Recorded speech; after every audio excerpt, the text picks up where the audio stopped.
Friends, ಸೌಮ್ಯ ಚಾನಲ್ಗೆ ಸ್ವಾಗತ. ಇವತ್ತು ನಾನೊಂದು ಮನೆ ಮದ್ದು ಮಾಡೋದನ್ನ ತೋರಿಸ್ತಾ ಇದ್ದೀನಿ. ಇದು ದಾಳಿಂಬೆ ಸಿಪ್ಪೆ ಇದೆಯಲ್ಲ, ಈ ಸಿಪ್ಪೆನ ನಾನು ಒಣಗಿಸಿ ಬಿಸಿಲಲ್ಲಿ ಇಟ್ಕೊಂಡಿದ್ದೀನಿ. ಇದನ್ನ ಇವಾಗ ನಾನು ನೀರಲ್ಲಿ ಒಂದು 1/4 ಗಂಟೆ ಆಯಿತು ನೀರಲ್ಲಿ ನೆನೆಸಿಟ್ಟಿದ್ದೀನಿ. ಇದನ್ನು ಯಾಕೆ ಅಂತ ನಾನು ಹೇಳ್ತೀನಿ, ಯಾಕೆ ಮನೆ ಮದ್ದು ಅಂತ.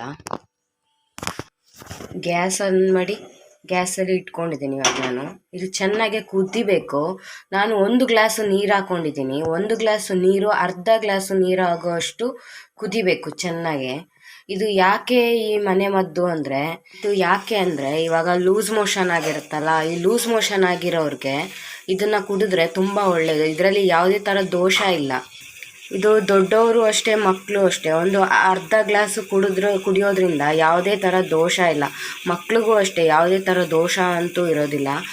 ಇದು ಲೂಸ್ ಮೋಷನ್ ಆಗೋದ್ರಿಂದ, ಲೂಸ್ ಮೋಷನಿಗೆ ಬೆಳಗ್ಗೆ ದಿನಕ್ಕೆ ಒಂದು 3 ಸಲ ತಗೊಳ್ಳೋದ್ರಿಂದ ನಿಮಗೆ ತುಂಬ ಕಮ್ಮಿ ಆಗುತ್ತೆ.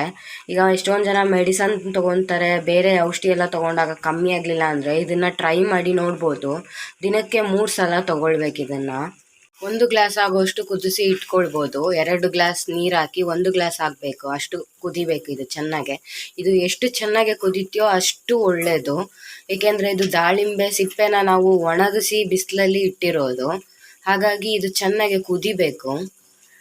ಇದು ಬಿಸಿಲಲ್ಲಿ ಒಣಗಿಸಿ ನಾವು ಸ್ಟೋರ್ ಮಾಡಿ ಇಟ್ಕೊಳ್ಬೋದು. ಸ್ಟೋರ್ ಮಾಡಿ ಇಟ್ಕೊಂಡಾಗ ನಮಗೆ ಯಾವಾಗ ಬೇಕಂದರೆ ಆವಾಗ ಯೂಸ್ ಮಾಡ್ಕೋಬೋದು. ಇದನ್ನು ನೀವು ಮನೇಲಿ ತರೋ ದಾಳಿಂಬೆನ ಸಿಪ್ಪೆನ ಬಿಸಾಕ್ದಿರ ಈ ಥರ ಸ್ಟೋರ್ ಮಾಡಿ ಇಟ್ಕೊಂಡ್ರೆ ನಿಮಗೆ ಮನೇಲಿ ಮಕ್ಳಿಗಾಗಲಿ ದೊಡ್ಡವ್ರಿಗಾಗಲಿ ಈ ಥರ ಲೂಸ್ ಮೋಷನ್ ಆದಾಗ ಇದನ್ನು ತೊಗೊಳ್ಬೋದು ನೀವು ಆರಾಮಾಗಿ.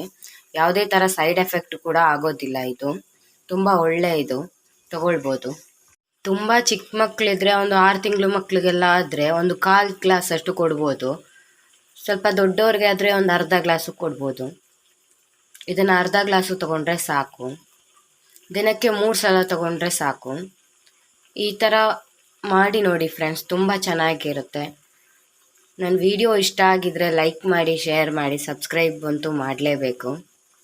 ಇದಿವಾಗ ರೆಡಿಯಾಗಿದೆ. ಇದನ್ನು ನಾನೀಗ ಶೋಧಿಸ್ಕೊಳ್ತಾ ಇದ್ದೀನಿ. ಇದನ್ನು ಈಗ ಶೋಧಿಸ್ಕೊಂಡಿದ್ದೀನಿ ನೋಡಿ. ಕಲರು ದಾಳಿಂಬೆ ಕಲರೇ ಇದೆ.